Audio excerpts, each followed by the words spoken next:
The veterinarian's hand trembled as she held the syringe, her voice barely a whisper. "Mr. Webb, Duke is suffering. This is the most humane thing." Marcus Webb stared at his father's 12-year-old German shepherd lying motionless on the steel examination table, the dog's labored breathing the only sound in the sterile room. But Duke wasn't looking at the needle. His intense brown eyes were fixed on Marcus's jacket pocket. "Doctor." Mitchell gasped as the brass key from Marcus's inheritance papers suddenly clattered to the floor. Duke's head lifted for the first time in weeks, his tail giving one deliberate wag.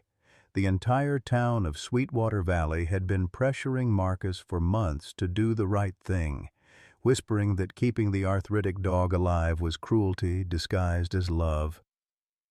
"Not today, Doc," Marcus said, his voice cracking as he met Duke's knowing gaze.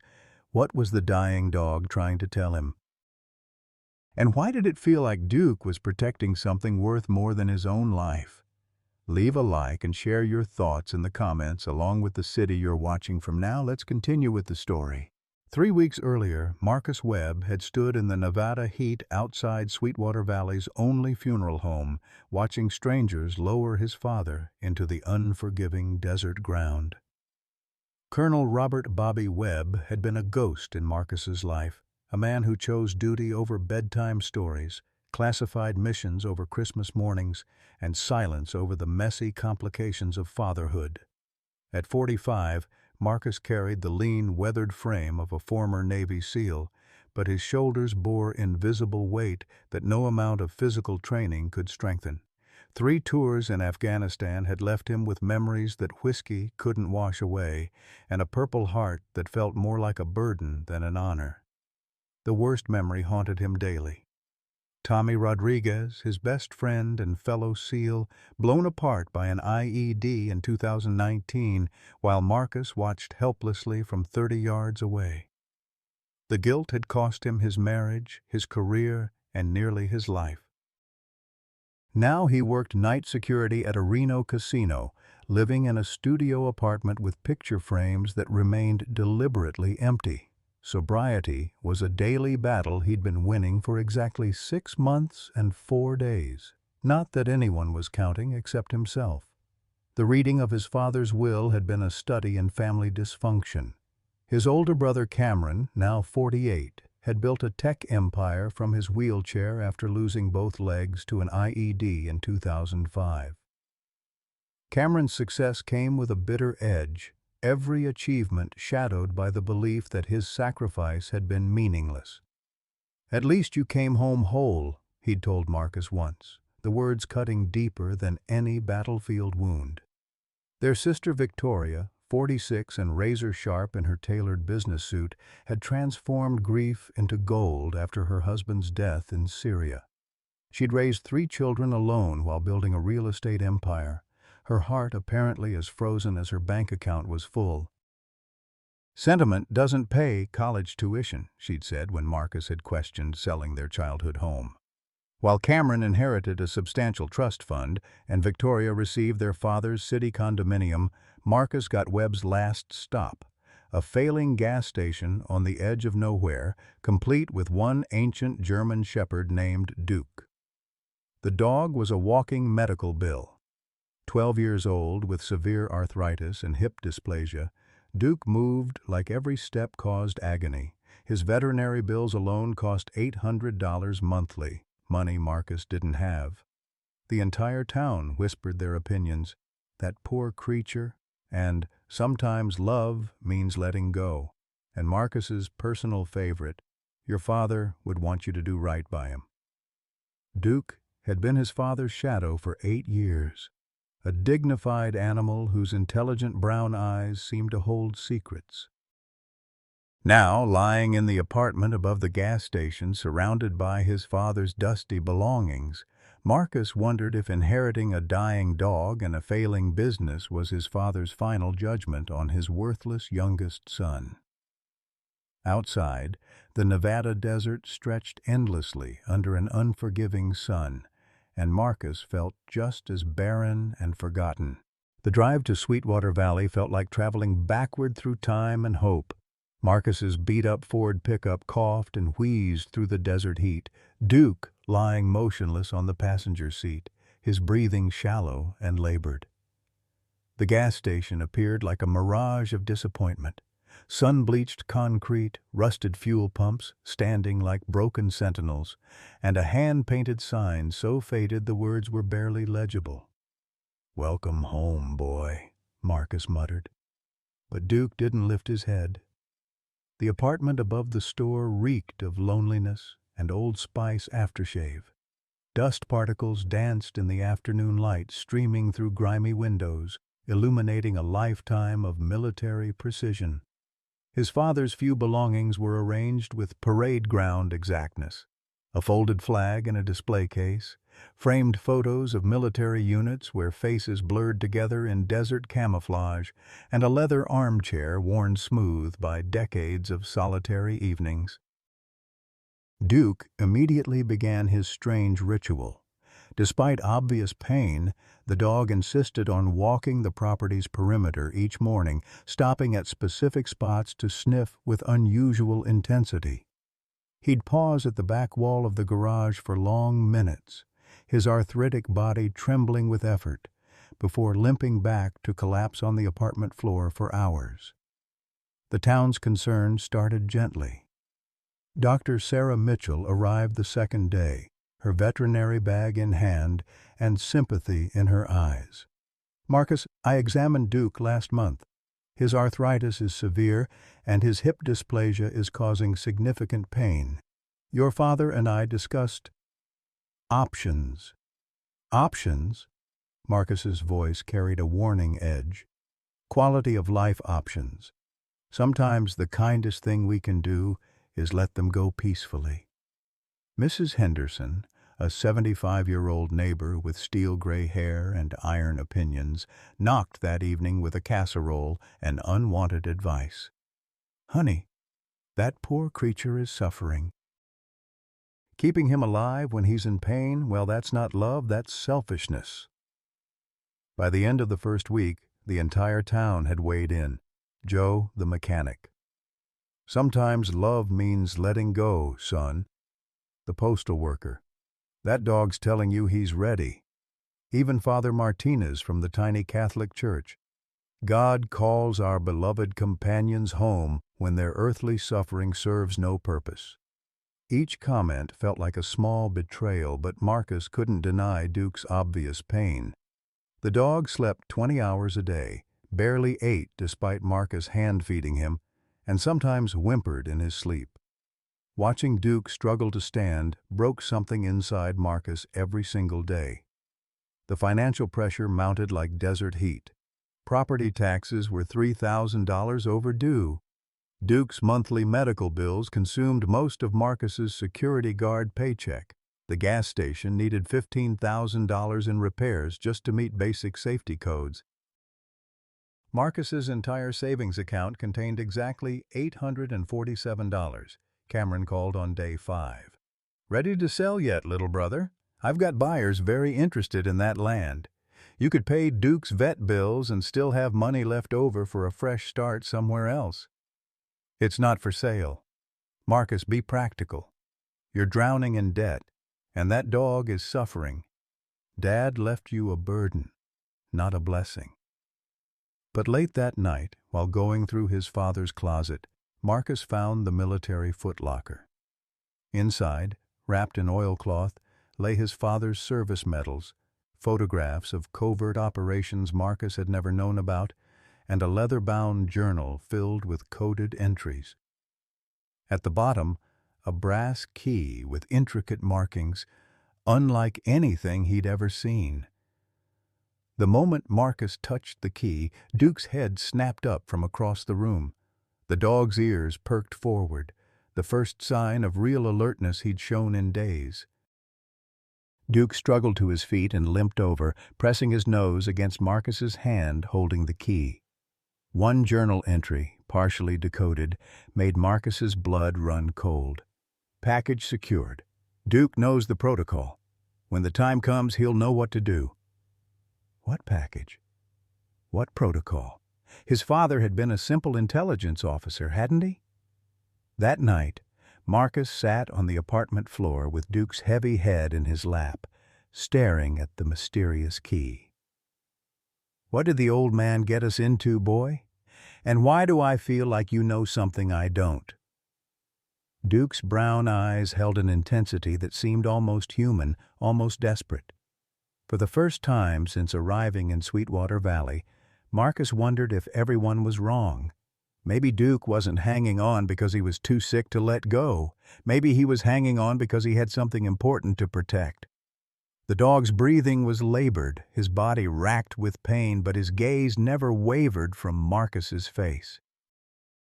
It was the look of a soldier waiting for orders, a guardian protecting something precious, a secret keeper running out of time.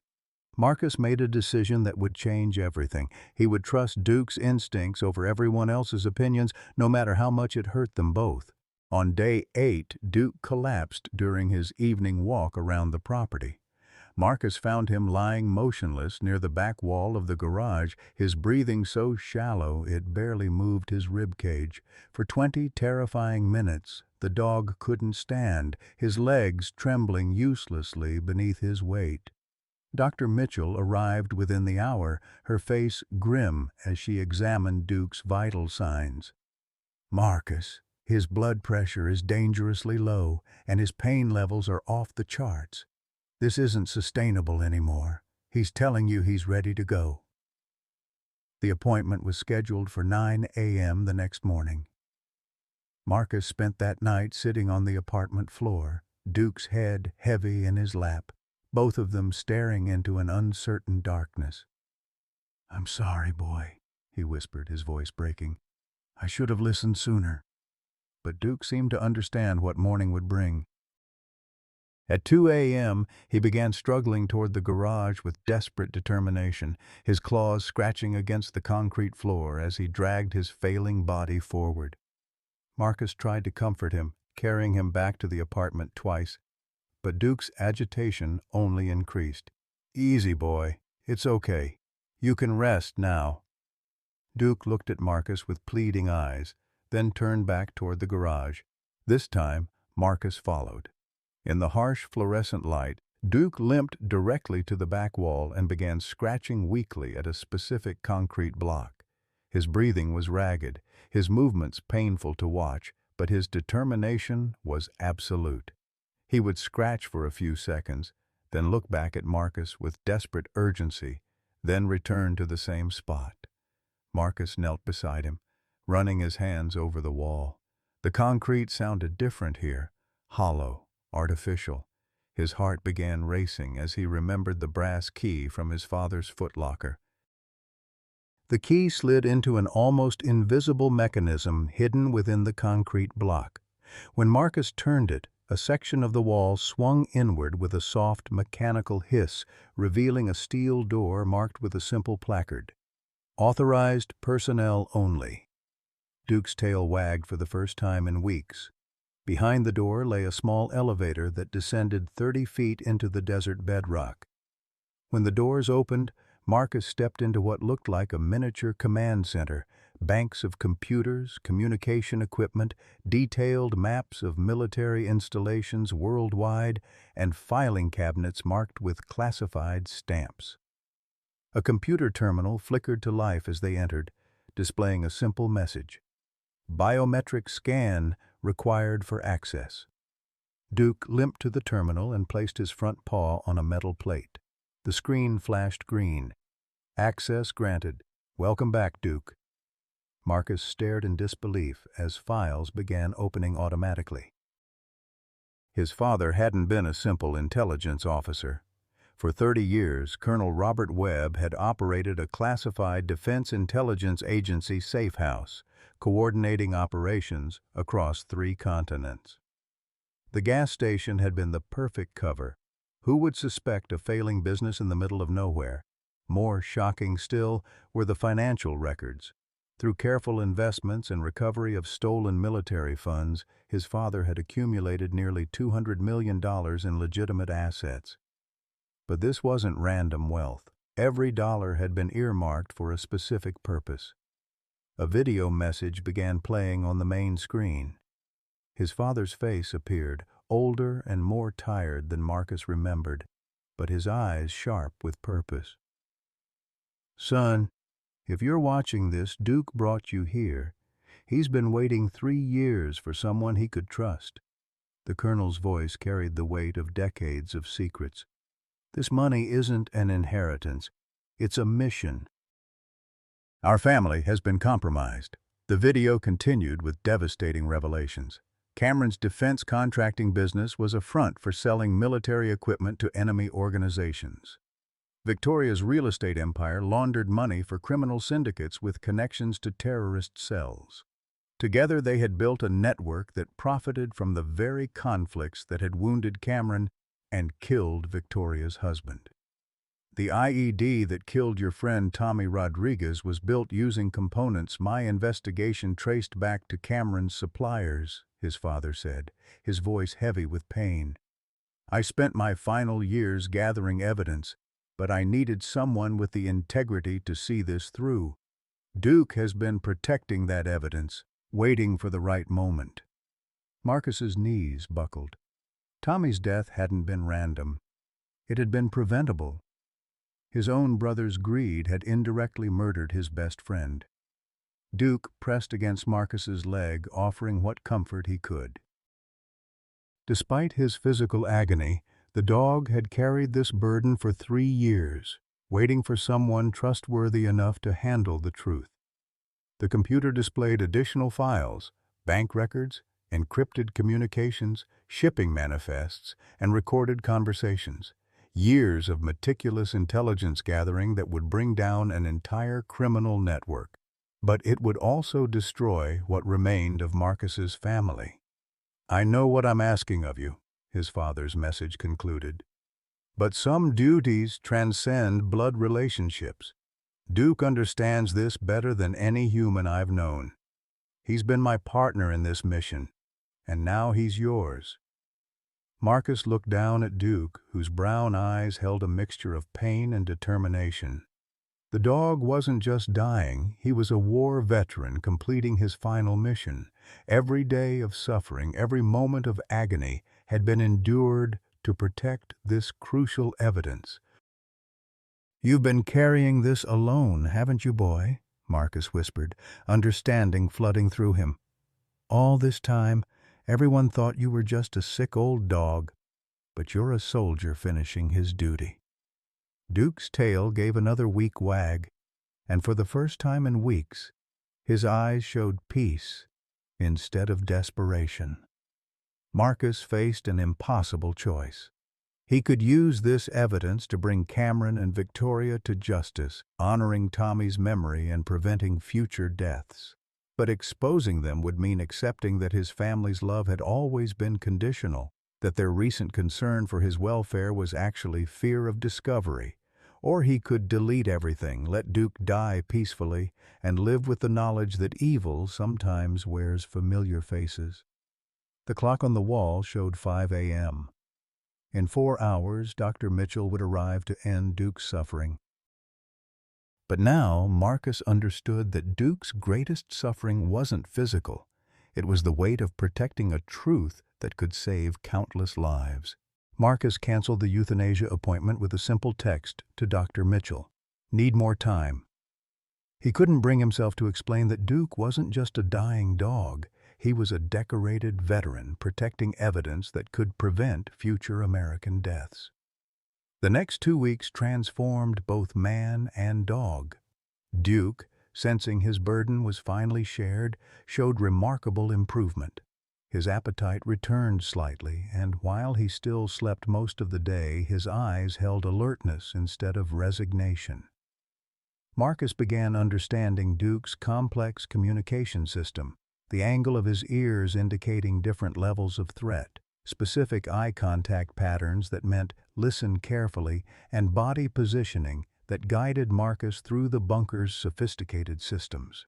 Working through his father's encrypted files, Marcus uncovered the full scope of Cameron and Victoria's criminal enterprise. Cameron's tech company Webb Defense Solutions, had sold defective body armor to military units, including Marcus's old SEAL team. The faulty equipment had directly contributed to Tommy Rodriguez's death and dozens of others.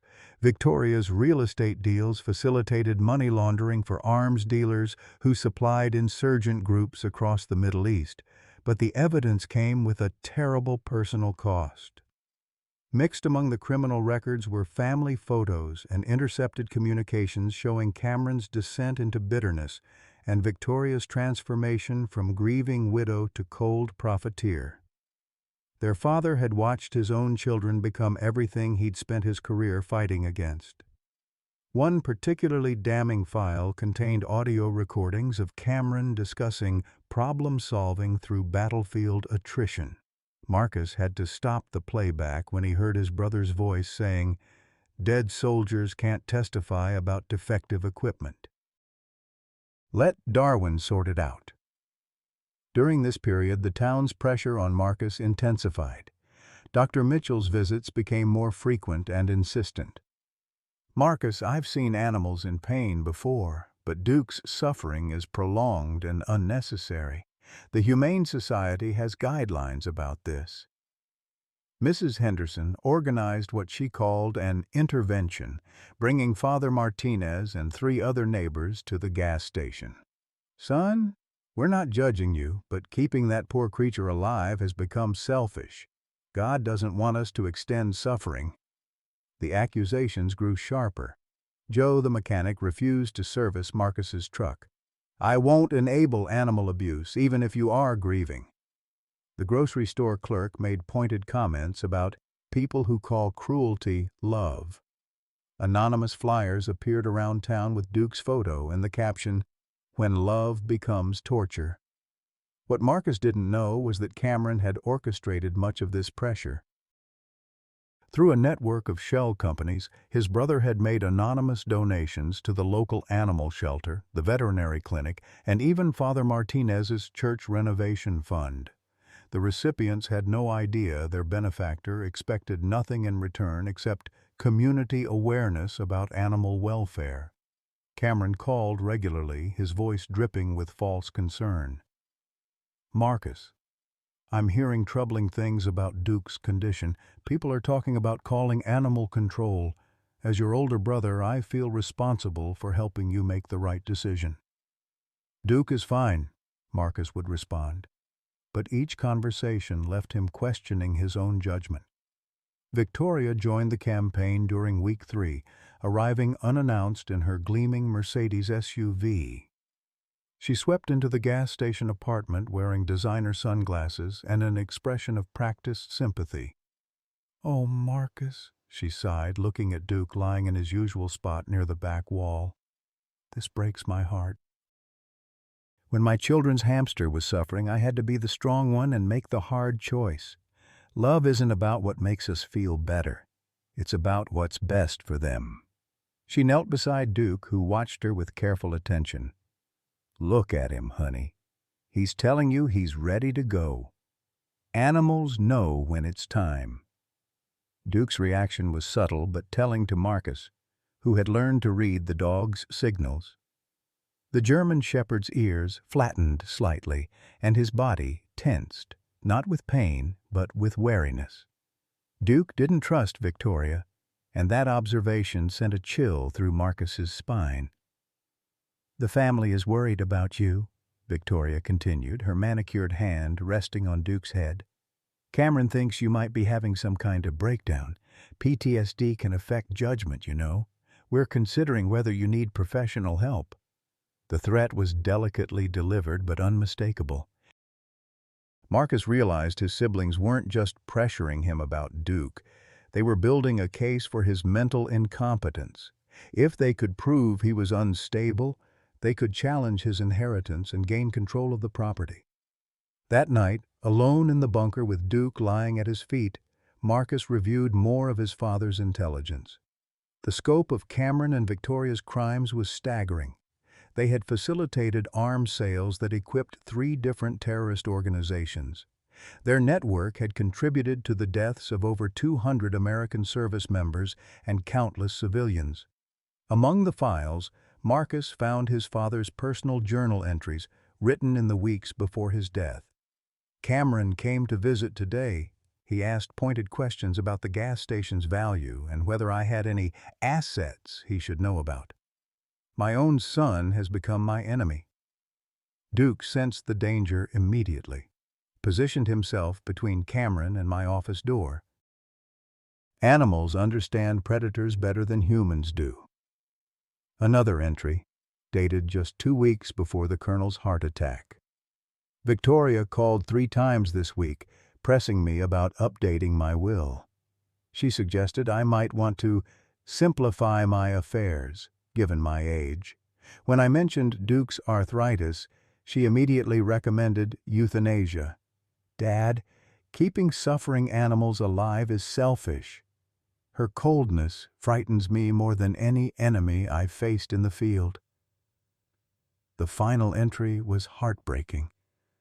I fear my children have become what I spent my life fighting against. But Marcus is different. He understands honor, sacrifice, and loyalty, even when it hurts. If Duke trusts him enough to reveal the bunker, then Marcus has the integrity to finish this mission. I pray I'm not wrong. Duke's health continued its mysterious improvement. His appetite stabilized, and while he still moved slowly, his breathing became less labored. Dr. Mitchell, during her increasingly frequent welfare checks, seemed puzzled by his condition. I don't understand it, she admitted after examining Duke. His vital signs are actually better than they were 3 weeks ago. But Marcus, that doesn't change the fundamental reality. His arthritis is degenerative. He's living on borrowed time. Marcus began to suspect these visits weren't entirely voluntary. Dr. Mitchell seemed uncomfortable, often glancing at her phone and cutting examinations short. When Marcus asked direct questions about Duke's improvement, she deflected with generic responses about temporary rallies before the end. The breakthrough came during week 4, when Marcus discovered surveillance equipment hidden around the property. Tiny cameras had been placed to monitor the gas station's entrances, and his phone was being tracked through spyware installed during Cameron's brotherly concern calls. Duke had been trying to warn him all along. The dog's seemingly random walks around the property had actually been security patrols, and his insistence on staying near the back wall was protective positioning. Duke had retained enough of his military training to recognize surveillance and counter it instinctively. Using his father's counter-surveillance equipment, Marcus discovered the full extent of his siblings' operation. They had hired a private investigation firm to monitor his activities and build documentation for a mental competency hearing. Dr. Mitchell was receiving significant anonymous donations to her clinic in exchange for detailed reports on Duke's condition and Marcus's psychological state. The trap was elegant and patient. Cameron and Victoria would allow the community pressure to build until Marcus either euthanized Duke voluntarily or suffered a complete breakdown. Either outcome would support their claim that he was mentally unfit to inherit valuable property. But they had made one critical error. They underestimated both Duke's intelligence and Marcus's growing understanding of his father's work. Late that 4th week, while reviewing intelligence files, Marcus found records of his siblings' most recent communications.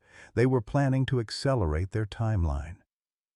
"We can't wait any longer," Victoria's voice said in a recorded phone call. "He's more stable than we expected, and that damn dog is somehow improving. If Marcus doesn't crack soon, we'll have to force the issue." Cameron's response chilled Marcus to the bone. "Leave that to me. I know exactly how to push him over the edge. One phone call to the right people and Marcus will be facing charges that will make the dog question irrelevant." Duke raised his head from his sleeping position, sensing Marcus's distress. The dog limped over and placed his graying muzzle on Marcus's knee, offering comfort with the same quiet dignity he'd shown throughout his suffering. Marcus looked into Duke's intelligent brown eyes and made a decision that would change everything. They weren't just protecting evidence anymore. They were fighting for their lives, their sanity, and the honor of everyone Cameron and Victoria had betrayed. The battle lines were drawn, and Duke had just become Marcus's most crucial ally in a war he never saw coming. Cameron's promised escalation came with devastating precision on a scorching Tuesday morning. Marcus was hand-feeding Duke his breakfast when 3 black SUVs pulled up to the gas station, their engines cutting through the desert silence like blades. From the lead vehicle emerged Agent Patricia Voss of the FBI's Criminal Investigation Division, her badge gleaming in the harsh Nevada sun. "Marcus Webb?" Her voice carried the authority of someone accustomed to being obeyed. "We have a warrant to search these premises in connection with suspected terrorist financing activities." Marcus's blood turned to ice. Behind Agent Voss, 6 federal agents spread across the property with the practiced efficiency of a military operation. Duke struggled to his feet, positioning himself between Marcus and the approaching threat, his body trembling with effort but his stance unwavering. "There's been some mistake," Marcus said, his voice steady despite the chaos erupting around him. "I'm a veteran. I've never been involved in anything illegal." Agent Voss consulted her tablet with bureaucratic indifference. "Anonymous tips indicate this property has been used to coordinate arms sales to hostile foreign entities. We're also investigating reports of animal cruelty and potential mental instability affecting your judgment." The elegance of Cameron's trap became crystal clear. His brother had fed information to federal authorities, painting Marcus as an unstable veteran who had inherited his father's criminal enterprise. The animal cruelty angle provided justification for immediate intervention, while the terrorism charges ensured maximum disruption. Duke's reaction was immediate and telling. Despite his arthritis, the German Shepherd positioned himself directly over the spot where the bunker entrance lay hidden. His professional training overrode his physical limitations.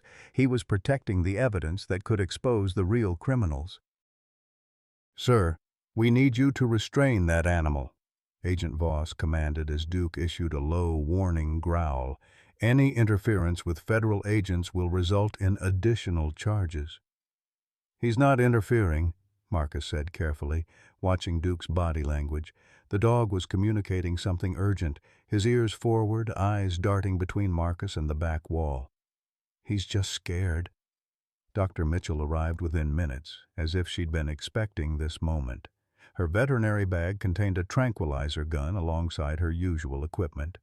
"Agent Voss, I've been documenting this animal's deteriorating condition and Mr. Webb's refusal to seek appropriate care. The dog is suffering unnecessarily." The betrayal cut deep.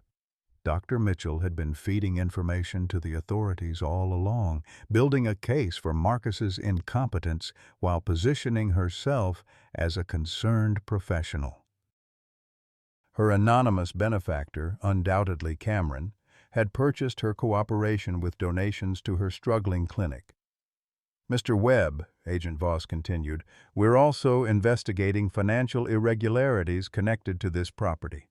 Large sums of money with unclear sources have been traced to accounts associated with your father's estate." Marcus realized Cameron had discovered enough about their father's finances to weaponize them. The $200 million in recovered assets would look like criminal proceeds to investigators who didn't know the full story. Without access to the classified files that proved the money's legitimate origins, Marcus appeared to be exactly what Cameron claimed, an unstable veteran inheriting a criminal empire. Duke's agitation increased as federal agents spread throughout the garage. The dog somehow understood that discovery of the bunker without proper context would be catastrophic. Marcus watched in helpless admiration as Duke moved with painful determination, always staying between the agents and the hidden entrance. "We'll need to sedate the animal for everyone's safety," Dr. Mitchell announced, loading her tranquilizer gun with practiced efficiency. His aggressive behavior confirms my assessment of Mr. Webb's deteriorating judgment. Duke isn't aggressive, Marcus protested, but his words carried little weight against the coordinated testimony of supposed experts. Agent Voss held up her phone, displaying a recorded conversation. Mr. Webb, we have audio evidence of you discussing missions and evidence with parties unknown. Combined with reports of paranoid behavior and animal neglect, we're recommending immediate psychological evaluation. The audio was Duke's one-sided conversations with Marcus in the bunker, recorded through surveillance equipment and stripped of context. Cameron had edited Marcus's explanations about his father's work to sound like delusional ramblings. Without the visual context of the bunker and its evidence, Marcus appeared to be a mentally unstable man talking to his dog about imaginary conspiracies. Victoria arrived as the search intensified, her timing perfectly calculated. She emerged from her Mercedes wearing the expression of a concerned sister bearing tragic news. "Oh, Marcus," she sighed, surveying the federal agents with practiced dismay. "We tried to get you help quietly, but you wouldn't listen. Cameron and I have been so worried about your mental state." Her performance was flawless. The loving sister forced to choose between family loyalty and public safety. She approached Duke with apparent concern, but Marcus noticed the dog's ears flatten against his head. Duke's instincts recognized Victoria as a predator, even when his human companions had been fooled. "Agent Voss, my brother has been deteriorating since inheriting this property," Victoria continued, her voice heavy with manufactured sorrow. "The financial pressures, the isolation, the responsibility of caring for a suffering animal. It's been too much for someone with his trauma history." Dr. Mitchell nodded supportively. "I've documented increasing paranoia and anthropomorphism. Mr. Webb believes his dog is communicating complex information to him. It's a classic symptom of psychotic episodes." Marcus felt the walls closing in with suffocating precision. Every genuine moment of connection with Duke had been twisted into evidence of mental illness. His father's legacy was being reframed as criminal inheritance. His loyalty to Duke was being painted as animal cruelty. But Duke himself provided the key to survival. As federal agents moved closer to the garage's back wall, the dog made a desperate choice. Despite obvious pain, he began barking with urgent intensity, not at the agents, but at Marcus. His eyes darted repeatedly between Marcus and his jacket pocket, where the brass key remained hidden. Duke was telling him to trust the evidence, not the accusations. The bunker contained proof of Cameron and Victoria's crimes, documentation that would transform the investigation from targeting Marcus to exposing the real criminals. But accessing that evidence required revealing the existence of classified operations, a revelation that could destroy national security protocols. Agent Voss raised her radio. "Control, we need additional units for expanded search parameters. This property is larger than initially assessed." Time was running out. Within hours, federal agents would discover the bunker through systematic searching. Without proper context, the classified equipment and financial records would appear to confirm Marcus's guilt rather than prove his innocence. Duke made the decision for him. The elderly German shepherd limped directly to the hidden panel and began scratching at the concrete with desperate determination. His claws left bloody tracks as he fought against his arthritis to reveal the mechanism's location. Marcus understood.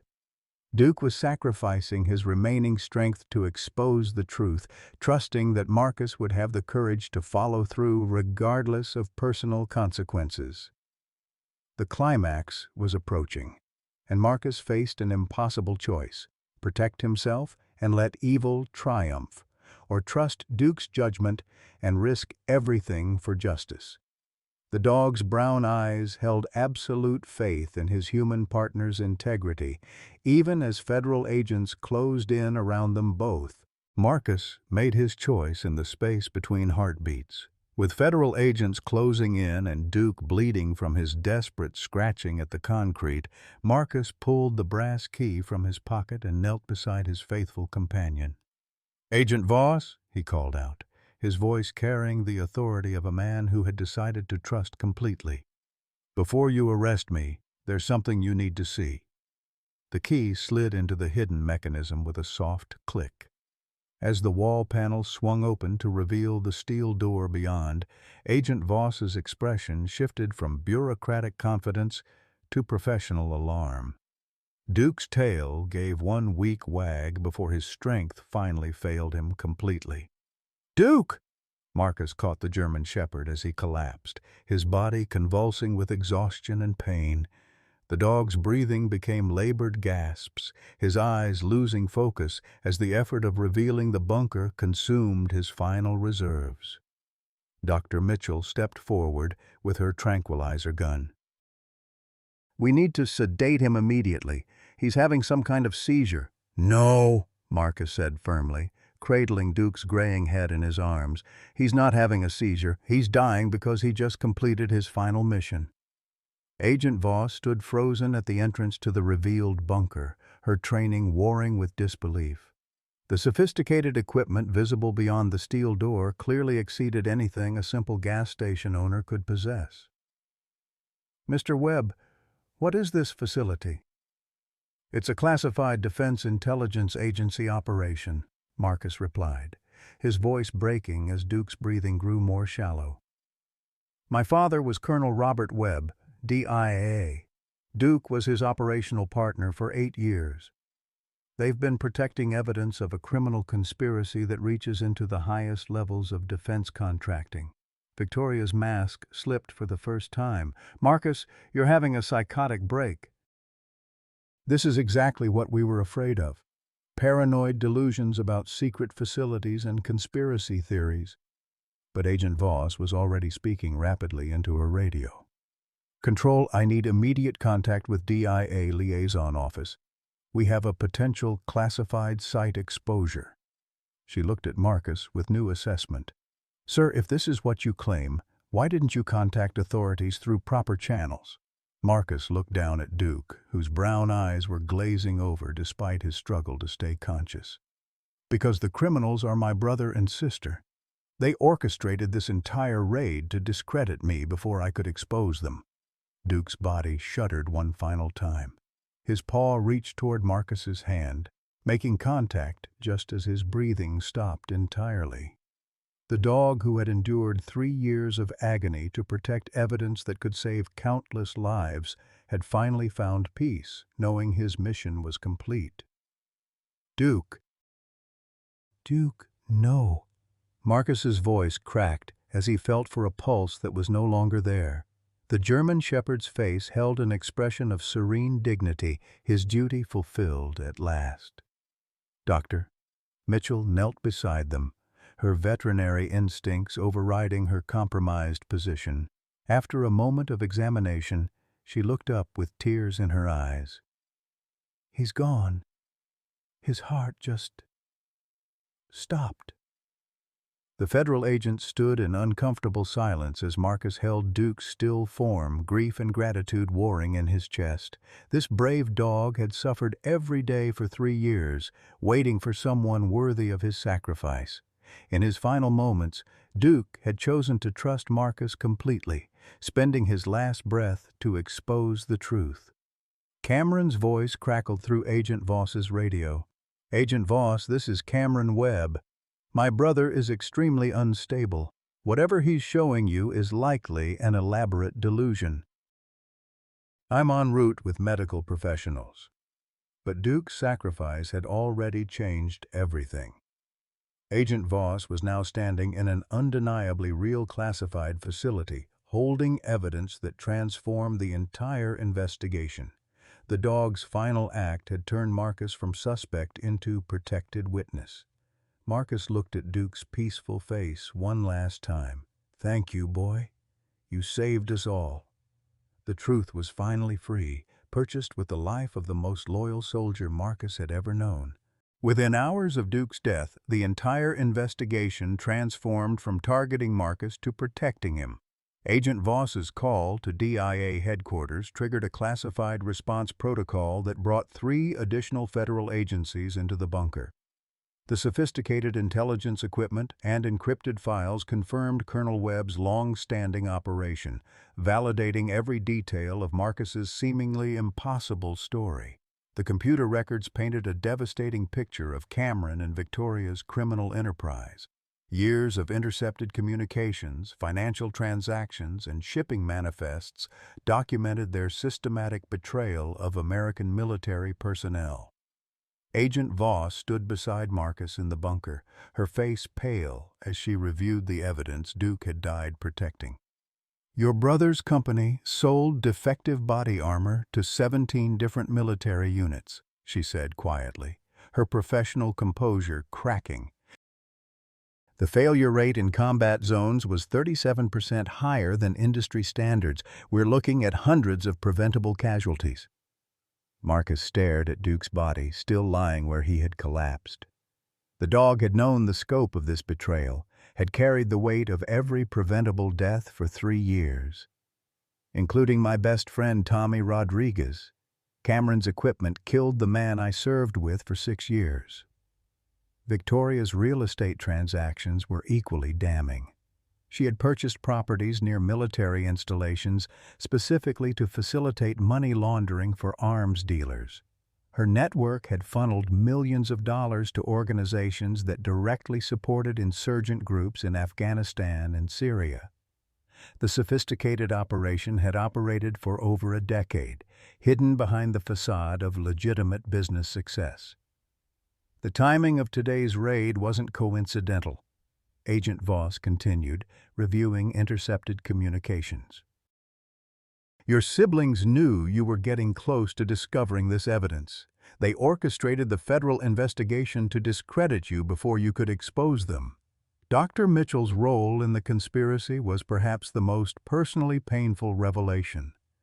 Cameron had been funding her veterinary clinic for 2 years, initially through anonymous donations that gradually became more specific requests for information about Duke's condition and Marcus's psychological state. Her professional recommendations about euthanasia had been scripted by lawyers building a mental competency case. "I never knew," Dr. Mitchell said, tears streaming down her face as federal agents reviewed her communications with Cameron's representatives. "They told me you were suffering from severe PTSD and that Duke was being kept alive because you couldn't accept reality. I thought I was helping both of you by recommending humane end-of-life care." The depth of Cameron and Victoria's manipulation extended throughout Sweetwater Valley. Anonymous donations to the church, the animal shelter, and local businesses had created a coordinated pressure campaign designed to isolate Marcus psychologically. Even Mrs. Henderson's intervention had been orchestrated, with Cameron's people providing her with carefully crafted talking points about animal welfare. "They weaponized the entire community's compassion," Agent Voss observed. "Every person who pressured you about Duke thought they were showing kindness. Your siblings turned genuine care into a psychological weapon." Cameron arrived at the gas station 3 hours after Duke's death, flanked by lawyers and a psychiatrist, prepared to declare Marcus mentally incompetent. His confident expression shifted to cold fury as he saw federal agents securing evidence from the bunker instead of arresting his brother. "What the hell is going on here?" Cameron demanded, his wheelchair moving aggressively toward Agent Voss. "I was told my brother was being arrested for terrorist activities and animal abuse." Agent Voss held up a tablet displaying financial records that traced Cameron's illegal transactions across multiple countries. "Cameron Webb, you're under arrest for conspiracy to commit treason, fraud against the United States government, and material support of terrorist organizations." The arrest was swift and professional, but Cameron's reaction revealed the depth of his psychological damage. "You think I'm the traitor?" he screamed as handcuffs were applied to his wrists. I sacrificed my legs for this country. I bled for freedom while Marcus played hero. Where's my reward? Where's my recognition?" His rant continued with increasing bitterness. Dad loved his precious secrets more than his own children. Marcus gets to be the golden boy veteran while I'm stuck in this chair forever. Well, see, if America doesn't value my sacrifice, why should I value American lives? Victoria's arrest came an hour later at her Las Vegas office, where she was found destroying financial documents related to her money laundering operations. Unlike Cameron's emotional breakdown, her response was ice-cold calculation. "I built an empire from nothing after watching my husband die for a country that couldn't even provide adequate survivor benefits," she told agents during initial questioning. "Every dollar I laundered, every transaction I facilitated was earned by a woman the government abandoned with 3 children and a mortgage."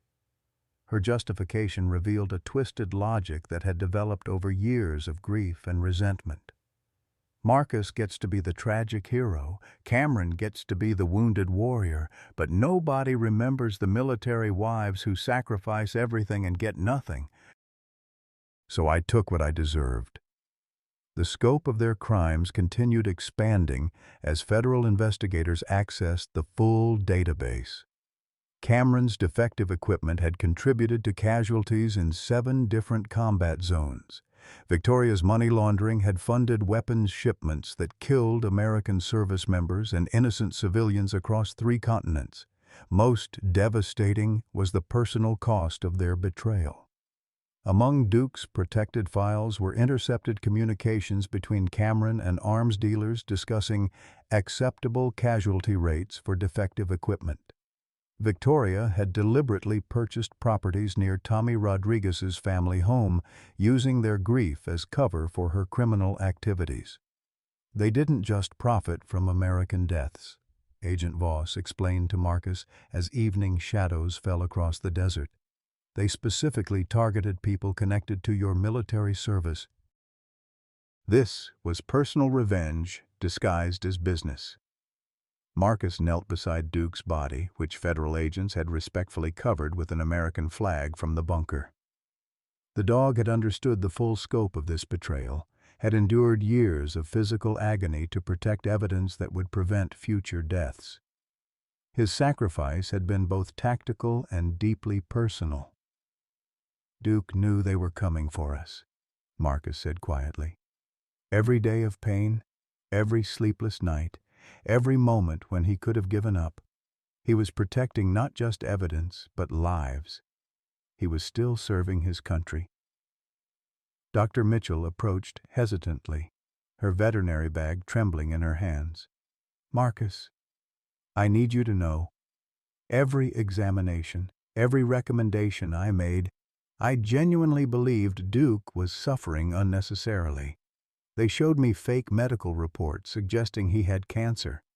I thought euthanasia was mercy." Marcus looked up at her, seeing his own pain reflected in her eyes.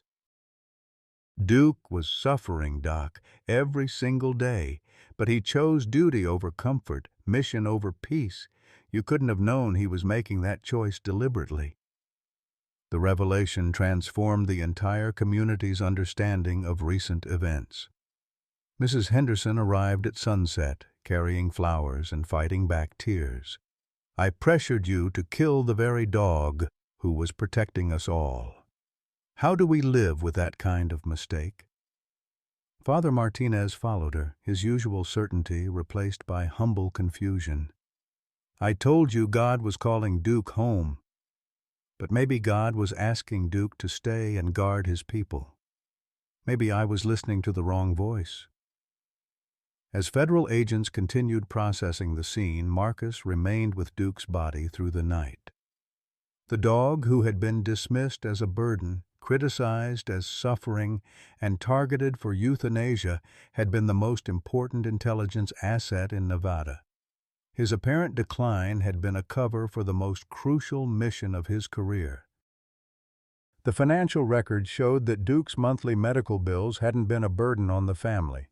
They had been funded by Colonel Webb's classified accounts, ensuring the dog remained healthy enough to complete his mission. Even the arthritis medication had been specially formulated to manage pain without compromising Duke's mental alertness. "Your father knew Duke was suffering," Agent Voss explained, reviewing the medical files. "But he also knew Duke would never abandon his post while threats remained. The veterinary care was designed to minimize pain while preserving the dog's ability to function operationally." Marcus understood the impossible choice his father had faced: allow a loyal partner to suffer in service or compromise a mission that could save countless lives. Duke had made the same choice willingly, enduring personal agony to protect others from far greater suffering. As dawn broke over the Nevada desert, federal agents began the complex process of unraveling Cameron and Victoria's criminal network. The evidence Duke had protected would lead to hundreds of arrests and prevent future attacks that could have killed thousands of Americans. But for Marcus, the most important truth was simpler. Duke had been exactly who he appeared to be, a faithful soldier who never abandoned his duty, no matter the personal cost. 6 months after Duke's death, Marcus stood on the hill overlooking what had once been Webb's last stop, watching the sun rise over a transformed landscape. The failing gas station had become Duke's legacy center, a sprawling facility dedicated to training service dogs for veterans struggling with PTSD. The morning light illuminated new buildings, training fields, and a memorial garden where Duke rested beneath a growing oak tree. The brass plaque on Duke's headstone read simply, "Duke, faithful guardian, true hero." He taught us that love sometimes means enduring pain to protect others. Fresh flowers appeared daily, left by visitors who had come to understand the depth of one dog's sacrifice. Marcus had faced an impossible decision about the $200 million his father had left behind. The money was legally his, cleared of all criminal connections once federal investigators verified its origins in legitimate intelligence operations. But keeping it felt like profiting from Duke's suffering and his siblings' betrayal. Instead, he had made a choice that honored everyone who had been wounded by his family's crimes. The Duke's Legacy Foundation became one of the largest privately funded veteran support organizations in the country, with specific programs addressing the exact problems Cameron and Victoria had created through their criminal enterprise. The service dog training program had already graduated 47 human-canine partnerships, pairing rescued dogs with veterans suffering from combat trauma. Marcus insisted that every dog in the program be at least 5 years old, animals that shelters often considered unadoptable because of their age or minor health issues. "Nobody gets left behind because they're broken," Marcus explained to visiting reporters. "Duke taught me that sometimes the most damaged among us are carrying the most important missions, Dr." Sarah Mitchell had become the Foundation's chief veterinary officer, her guilt over Duke's case transformed into passionate advocacy for aging military animals. She had testified before Congress about the need for better end-of-life care for retired service dogs, leading to legislation that provided federal funding for veteran animal medical expenses. "I learned from Duke that just because an animal is suffering doesn't mean it's time to give up," she told the Senate Veterans Affairs Committee. "Sometimes they're suffering because they're still serving. Our job is to minimize their pain while respecting their choice to continue their mission." The Foundation's crown jewel was the Military Working Dog Retirement Center, where aging service animals received specialized care that balanced comfort with dignity. Veterans worked alongside veterinary staff to ensure that no dog faced end-of-life decisions based solely on financial constraints or convenience. Marcus had been surprised by the number of former service members who applied to work at the center. Men and women who had struggled with civilian life found purpose in caring for animals who understood the weight of duty and sacrifice. The facility became a healing space where both species could process their shared trauma. Tommy Rodriguez's family had become deeply involved in the Foundation's work. His widow, Maria, served on the board of directors, and their children volunteered in the training programs during school breaks. The Memorial Scholarship Program funded veterinary education for military children, ensuring that Duke's legacy would continue through future generations. Tommy would have loved knowing that his death led to something that saves other soldiers, Maria told Marcus during the Foundation's 6-month anniversary celebration. Duke didn't just protect evidence, he transformed tragedy into hope. Cameron and Victoria's trials had concluded with lengthy federal sentences. Cameron received 25 years for treason, conspiracy, and defrauding the military. Victoria was sentenced to 20 years for money laundering and material support of terrorist organizations. Both would likely die in federal prison, their empires dismantled and their assets seized to compensate victims. During Cameron's sentencing hearing, Marcus had chosen to speak on behalf of all his brother's victims. "Cameron taught me that bitterness is a choice," he told the court. "He chose to let his wounds make him cruel. Duke chose to let his wounds make him stronger. I choose to follow Duke's example." The community of Sweetwater Valley had also undergone profound transformation. Mrs. Henderson had become the Foundation's volunteer coordinator, her energy redirected from judgment to service. "I spent 75 years thinking I knew what compassion looked like," she reflected. "Duke taught me that sometimes the most loving thing you can do is trust someone else's judgment even when you don't understand it." Father Martinez had revised his entire approach to pastoral counseling, incorporating lessons about the complexity of suffering and service. His sermons now frequently referenced Duke's example of choosing duty over comfort, purpose over peace. "God doesn't always call us to easy paths," he preached to congregations that now included veterans from across the region. "Sometimes he calls us to guard something precious, even when it hurts." Duke shows us that faithful service can transform any suffering into something sacred. The gas station itself had been preserved as part of the memorial, its original pumps restored and its convenience store converted into a visitor center that told the story of Colonel Webb's intelligence work and Duke's ultimate sacrifice. School groups toured the facility regularly, learning about the hidden heroes who served without recognition or reward. The bunker remained classified, but Agent Voss had worked with the DIA to create an educational display that explained intelligence work without compromising operational security.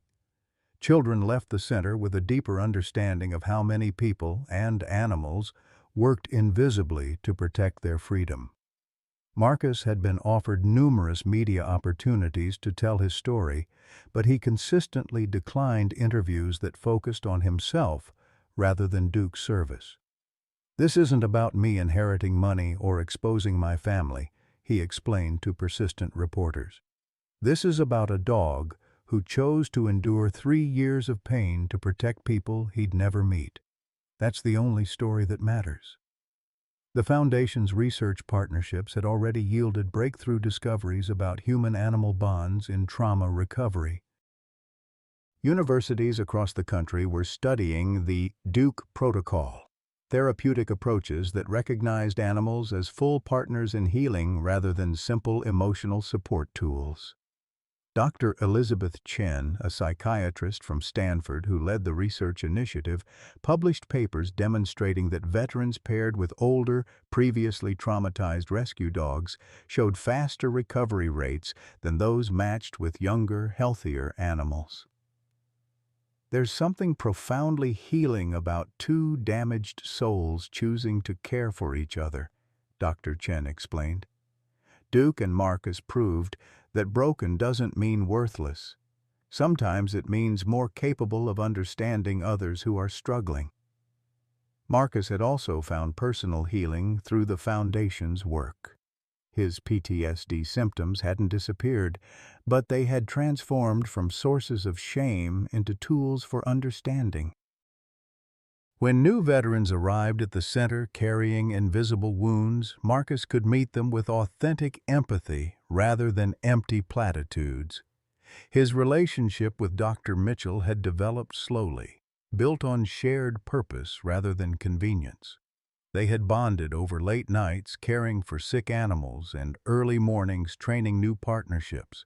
Their wedding, planned for the anniversary of Duke's death, would take place in the memorial garden under the oak tree that had grown strong above his grave. Duke brought us together through the worst circumstances imaginable, Sarah reflected as they planned their ceremony. He taught us that love isn't about avoiding pain, it's about choosing who you'll endure pain for. The foundation had also attracted international attention, with similar programs being established in Canada, Australia, and the United Kingdom.